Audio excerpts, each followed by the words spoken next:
In the early 90s and 2000s, dancehall began receiving crossover success in the US music market. Collaborations with R&B, hip-hop, and pop artists were common, and the success of Jamaican artists abroad personally gave me great pride. Fast forward to 2023, and though dancehall artists still have collaborations from top artists in the hip-hop industry today, the success of these songs don't have the same impact it usually had in the 90s and the 2000s. But why? Why has dancehall over the years become stagnant?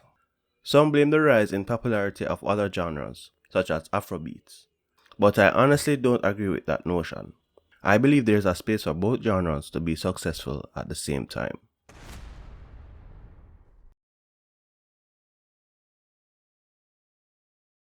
In the early 2000s, dancehall entered a new era, and with new upcoming artists mentored by Bounty Killer, this formed a supergroup called the Alliance. Vybz Kartel, Idonia, and Busy Signal became starlets, ready to make an impact on dancehall. And between these three, the consistent use of metaphors and rhyming schemes were being used more consistently. With the rhythm becoming even more hardcore and faster, their lyrical ability shone through. But with lyrics being loved and appreciated locally, it was harder to cross over on the international market. The truth is, Americans and Europeans struggle to understand our deep patois, and the faster rhythms made it harder for them to dance to. Just look at Mavado. Early in his career, he gained success in crossing over with the songs Last Night and I'm So Special. And I don't think it was a fluke that both songs crossed over. Both songs had something in common, a slower or laid-back rhythm with a simple but catchy chorus, with Mavado's unique voice and melody as a bonus. If you look into the history of dancehall songs that gained success internationally, most of these songs all had a simple and catchy chorus, from Sister Nancy's Bam Bam to Skillibeng's Wap Wap. I'm not saying dancehall getting too lyrical was a bad thing. Music is supposed to evolve, but we cannot forget the blueprint that helped dancehall to grow internationally. Just look at Vybz Kartel's career as a case study. It wasn't the lyrical gun songs that helped him gain success internationally. Yes, there were some songs that were big overseas, within the diaspora, especially with the lyrical clashes with Mavado.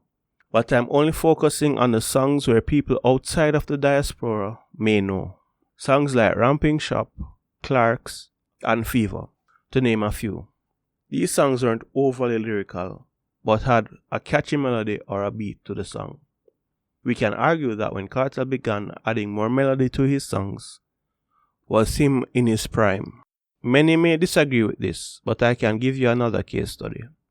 A young talented Massacre was very lyrical. However, he struggled to find his place in dancehall. But when Massacre began adding more melodies to his music, come on man, you know the outcome. The results show, because Massacre is right now in his prime and one of dancehall's leading acts, and I don't think it's a coincidence. So if you see and understand the reasoning, lyrics alone can't help an artist to be successful in Jamaica and abroad. You can argue you don't need no lyrics at all. Just look at 2022's biggest single, Last Last. Burna Boy showed you can be successful with minimal lyrics and even speak in a different language. As long as the instrumental is good and can get people to dance, who needs a bag of lyrics?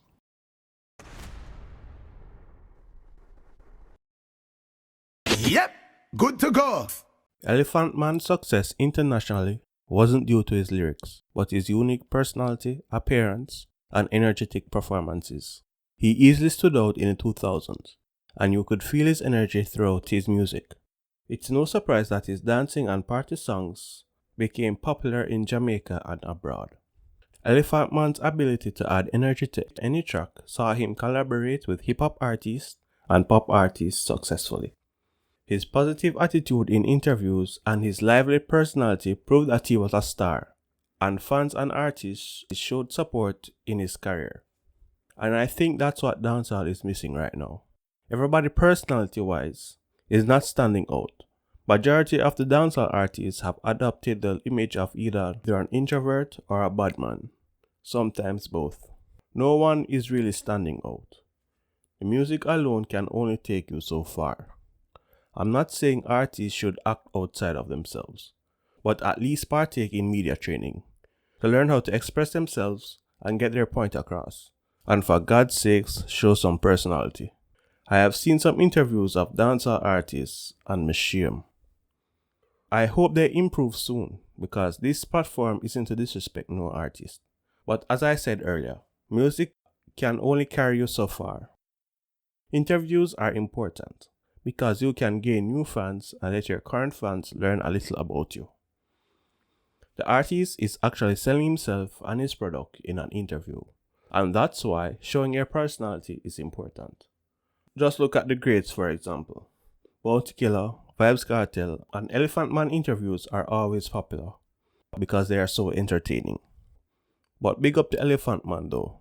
He has almost single-handedly created a lane for himself in dancehall with his dancing songs and has inspired the likes of Ding Dong and La Leaf to name a few.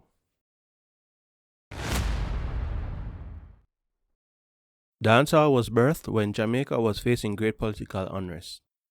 Tribalism was common between both political parties, which caused Jamaica to suffer socially and economically. Fast forward to present day, tribalism isn't as strong in Jamaican politics, but honestly, it has transferred into the music. The formation of the Alliance and the breakout of the Gaza and Gully War, at the time, it was exciting and entertaining, but in hindsight, it has hurt dancehall to some extent. New factions were being created, resulting in less unity among the artists. Certain artists couldn't voice on a certain rhythm due to loyalty to their factions. As a result, the fans didn't see a lot of collaborations, and this resulted in loss of potential hit songs that weren't being made to help push the culture forward. And you know what? The fans helped contributed a lot to that. Fanatics would only support their artists and no one else. Dancehall has become toxic. Too much personal vendettas between rival fan bases. Probably shouldn't use that word there, but you know what I mean. Back in the days, when artists were clashing, the fan base saw it as a lyrical competition. Fan bases may be divided, but they only saw it as merely entertainment. When you compare today, some sections of the artist's fan base will take the rivalry to a whole nother level. Just pure bitterness that the artist had wronged them personally.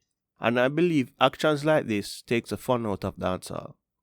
And it can actually add fuel to the fire in where both artists and camps might actually have a physical altercation. The dancehall fan base has become too fractured. If a dancehall artist is performing well overseas, his achievements are talked about, or the artist receives unfair criticisms because the artist is not part of a particular faction or is a direct rival. And dancehall will not grow if the fan base is always divided. The market for dancehall when compared to other genres is small. And that means if dancehall's fan base is always divided, it will be a slow death for dancehall crossing over into other markets.